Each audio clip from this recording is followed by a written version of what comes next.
ഞാൻ doctor CB Vipinchandran Nair, Changeth Ayurveda hospital, Thumpon Thazham, Pathanamthitta.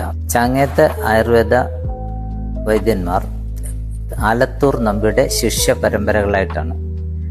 ആദ്യത്തെ വൈദ്യൻ ഇവിടെ നീലകണ്ഠൻ വൈദ്യൻ, അദ്ദേഹത്തിൻ്റെ മകൻ കേളു വൈദ്യൻ, അദ്ദേഹത്തിൻ്റെ മകൻ നാരായണൻ വൈദ്യർ, അദ്ദേഹത്തിൻ്റെ മകൻ അയ്യപ്പൻ വൈദ്യൻ, അദ്ദേഹത്തിൻ്റെ മകൻ നാരായണക്കുറുപ്പ്, നാരായണക്കുറുപ്പിൻ്റെ മകൻ ഗോവിന്ദപിള്ള, ഗോവിന്ദപിള്ളയുടെ മകൻ ഭാസ്കരൻ നായർ, പിന്നീട് ഞാൻ വിപിൻചന്ദ്രൻ, പിന്നെ എൻ്റെ മക്കള് സായി കൃഷ്ണയും സായി കിരണും. ഇങ്ങനെ 9 തലമുറകളായിട്ട് കടന്നു പോരുന്നതാണ്. ഞങ്ങളെ ആദ്യമായിട്ട് പറഞ്ഞു വരുന്നത് കല്ലൂർക്കാട്ട് വൈദ്യന്മാരെന്ന് പറയും.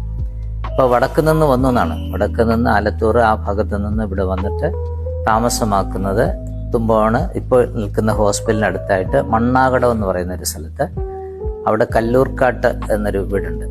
അവിടെ ആയിരുന്നു ചികിത്സ നടത്തിയിരുന്നത്. അപ്പോൾ കല്ലൂർക്കാട്ട് വൈദ്യന്മാർ എന്നുള്ള പേരിൽ അറിയപ്പെട്ടിരുന്നു. ആ വൈദ്യന്മാരിൽ അയ്യപ്പൻ വൈദ്യന്റെ കാലഘട്ടത്തിൽ ഒരു വലിയ വെള്ളപ്പൊക്കം വരികയും എനിക്ക് തോന്നുന്നത് ആ ഒരു കാലഘട്ടത്തിലാണ് ചാങ്ങേത്തേക്ക് താമസം മാറുന്നത്. പക്ഷെ ചാങ്ങേത്താണെങ്കിലും കല്ലൂർക്കാട്ട് വൈദ്യന്മാരെന്ന പേരിലാണ് ഇവിടെ അറിഞ്ഞിരുന്നത്. അപ്പം നാരായണക്കുറുപ്പ് വൈദ്യനും ഗോവിന്ദപിള്ള വരെയും കല്ലൂർക്കാട്ട് വൈദ്യന്മാരെന്ന പേരിൽ അറിയപ്പെട്ടിരുന്നു. എൻ്റെ അച്ഛൻ വന്നപ്പോൾ ഭാസ്കരൻ നായർ എന്ന് വന്നപ്പോഴാണ് ചാങ്ങേത്ത് എന്നുള്ള പേരിൽ ഇവിടെ അറിയപ്പെടുന്നത്. അപ്പം അങ്ങനെയാണ് ചാങ്ങേത്ത് വൈദ്യന്മാർ എന്നുള്ള പേരിൽ അറിയപ്പെടുന്നത്. അച്ഛൻ വൈദ്യകലാനിധി ആയുർവേദ കോളേജ് ട്രിവാൻഡ്രത്ത് നിന്നും പാസ്സായതാണ്.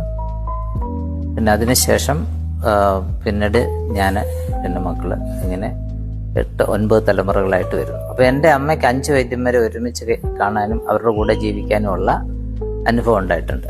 അതായത് നാരായണക്കുറുപ്പ് വൈദ്യൻ എന്ന് പറയുന്ന വളരെ പ്രസിദ്ധനായ വൈദ്യനായിരുന്നു, വളരെ കഴിവുള്ള വൈദ്യനും, ഗോവിന്ദപിള്ള എന്ന് പറയുന്ന എൻ്റെ അച്ഛൻ്റെ അച്ഛനും, പിന്നെ അച്ഛന്, ഞാൻ, സായി കൃഷ്ണ, ഇങ്ങനെ 5 പേരുടെ കൂടെയും അമ്മയ്ക്ക് 5 വൈദ്യന്മാരുടെ കൂടെയും ജീവിക്കാനൊരു വലിയ ഭാഗ്യം ഉണ്ടായിട്ടുണ്ട്. ഞാനിപ്പോഴും അത് ഓർക്കാറുണ്ട്. അത് വളരെ ചുരുക്കം ആൾക്കാർക്ക് കിട്ടുന്ന ഒരു ഭാഗ്യമാണ്. എൻ്റെ അമ്മയ്ക്ക് അങ്ങനെ ഒരു വലിയ ഭാഗ്യം ഉണ്ടായിട്ടുണ്ട്. പിന്നെ ഈ വൈദ്യന്മാരുടെ കാലഘട്ടം പറയുമ്പോൾ നാരായണക്കുറുപ്പ് വൈദ്യൻ എന്ന് പറയുന്ന വളരെ പ്രസിദ്ധനായ ഒരു വൈദ്യനായിരുന്നു. അദ്ദേഹത്തിൻ്റെ കാലഘട്ടത്തിൽ 31-ാം ആണ്ട് ചിങ്ങമാസത്ത് 1-ാം തീയതിയാണ് അദ്ദേഹം മരിക്കുന്നത്. മരിക്കുന്നത് തന്നെ ഞാൻ മരിക്കാൻ പോവുകയാണ്, എന്നെ ഇറക്കി താഴെ കിടത്തണമെന്ന് പറഞ്ഞു. അപ്പോൾ താഴെ കിടത്താനായിട്ട് ആൾക്കാരിങ്ങനെ മടിച്ചു നിന്നു. എങ്കിലും അപ്പൂപ്പൻ പറഞ്ഞാണ് അപ്പോൾ പെട്ടെന്ന് പിടിച്ച് താഴോട്ടിറക്കി കിടത്തി. എന്നിട്ട് പഞ്ചസാര, അതായത് കഞ്ഞിവെള്ളത്തിൽ പഞ്ചസാര ഇട്ട് വരാൻ പറഞ്ഞു. കൊണ്ട് കൊടുത്തു. അപ്പോഴേ മരിക്കുകയാണ് ചെയ്തത്.